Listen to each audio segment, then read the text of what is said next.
د لوګر ولایت محمد اغې ولسوالۍ زرغونخار سیمې شمس المدارس مدرسې څخه 14 تنه د قرآن کریم حافظانو د فراغت غونډه نیول شوې وه چې پکې د کورنۍ چارو وزارت تامیناتي مرستیال او د بهرنیو چارو وزارت سیاسي مرستیال سربیره ولایتي مسؤلینو مجاهدینو علماو قومي مخورو او د سیمې سلګونو اوسیدونکو ګډون کړی و په ورته وخت کې دیني علماو د قرآن کریم حفظ فضیلت په اړه څرګندونې وکړې او د دغه سپېڅلي کتاب حفظ یو لوی امتحان وباله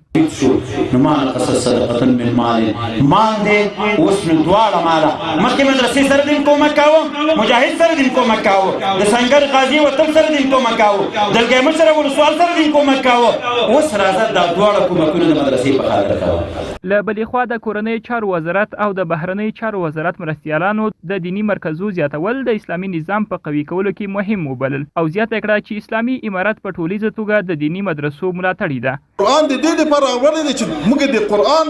ضابطه د حیات جوړ کړو او د دې مطابق کار وکړو همدغه علم واسطه ده چې موږ په خپلو پښو له اقتصادي نګاه نه درېږو